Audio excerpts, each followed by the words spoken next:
I just want to welcome you to the TARDIS. I'm sure a couple of you are going to say, what, that bloody hell, that doesn't look like the TARDIS to me. I've seen it, it's blue. Very big on the inside. Actually, I think I have, this is, I'm not an artist, so I'm sorry, this is kind of what, like, the TARDIS looks like, or like that. Blue box, but much bigger on the inside. Much bigger. But this is my office in the TARDIS. The Doctor's off on his little, trip, travelling wherever right now. I kind of need a little bit of Donna time to myself. So, this is me just relaxing and just hanging out, and, I'm glad that you're here, and I can't wait to talk to you, and, welcome to the TARDIS. Hello, I'm Donna. I travel with the Doctor.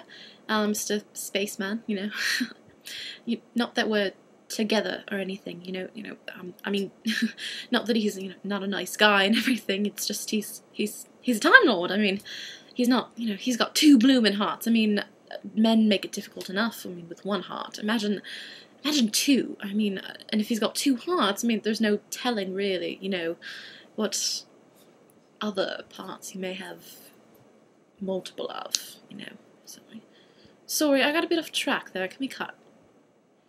No, okay then. Well, right. All right. Hi, I'm Donna. So it's a bit of a trip traveling with the Doctor. It is. He talks a lot. The words just kind of come spitting out. But even though he talks a lot, he really doesn't. He doesn't say much. He's brilliant, but. You can just sort of tell that he's just very fundamentally lonely, and you can just tell that there's sometimes he gets something crossed in his eyes, and he's just, you can tell he's lonely and he's lost. It's that puppy dog kind of look that you just want to go over and, pet him and be, oh, it's alright, everything's going to be okay. But I know I can't do that, because I can't imagine what his situation would be like. Because we all have, people to rely on and to support us, and I'm sure the Doctor has, he has me, and he has Jack, and he had Martha, and he had Rose, but none of us are Time Lords. So he lost all of those people. He lost his entire race, his entire family, his entire planet in burnt, and I can't even begin to imagine what it would be like to not have anyone, be that truly alone. That would just be, sure, we all want to, kick our mums in the head every once in a while, but, I have my mum, we have Grandad, but she's still my mum, and I love her. And the Doctor, he really doesn't have anyone. Oh, such a lonely childhood. It'll pass. Stay with me. Oh, Doctor. So lonely, so very, very alone. You mean alone? You've never been alone in your life. When did you start calling me Doctor? Such a lonely little boy. Lonely then and lonelier now. How can you bear it? How did you do that? A door once opened, maybe step through in either direction. Oh, Doctor. My lonely Doctor. I don't age. I regenerate. But humans decay. You wither and you die. Imagine watching that happen to someone that you... What, Doctor? You can spend the rest of your life with me.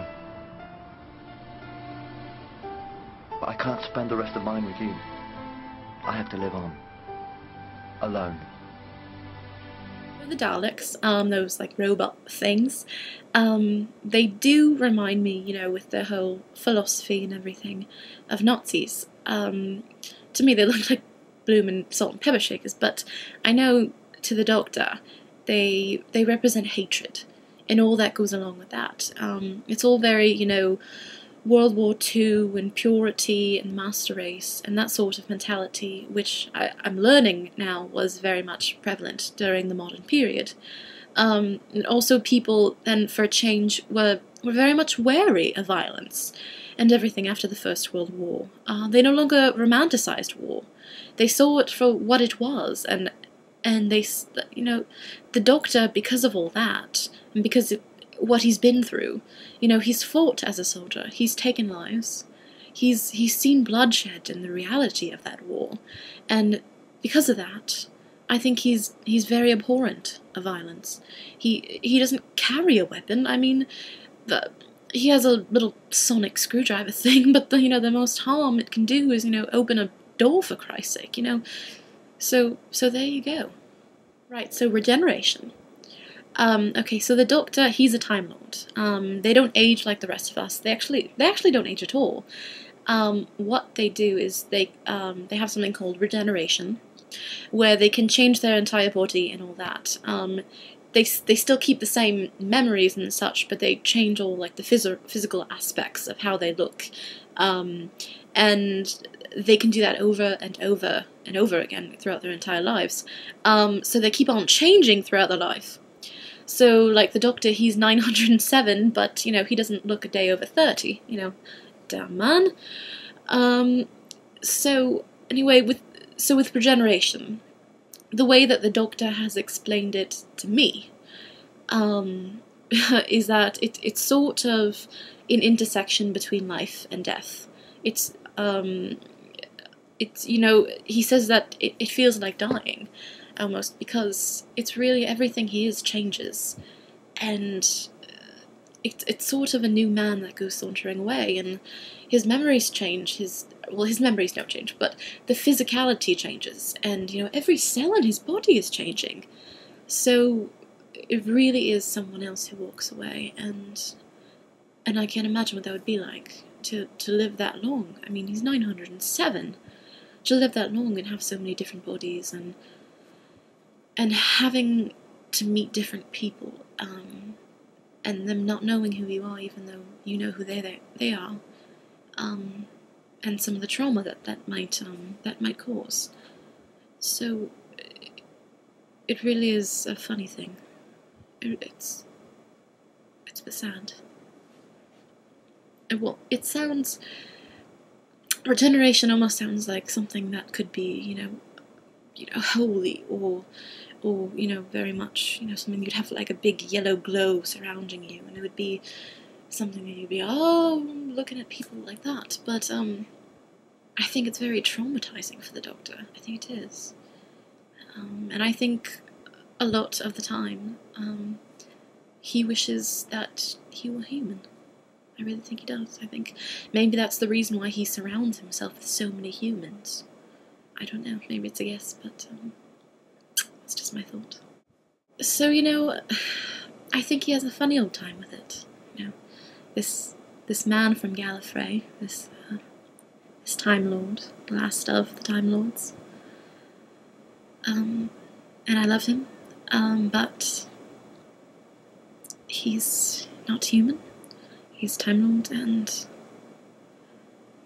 I think he's just barely making it through his life, even though, you know, he says that he always skips the boring days. You know, that's what he says. He doesn't travel on Sundays, which is probably one of the reasons why, you know, I need my Donna space every once in a while, because he just keeps on going, and I think he does that so he doesn't have to think about how lonely he is.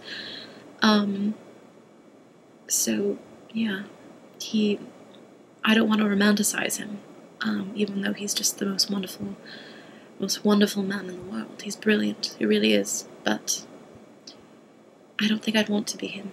I don't think I would. You know, travelling with him is wonderful, but I wouldn't want to be the Doctor.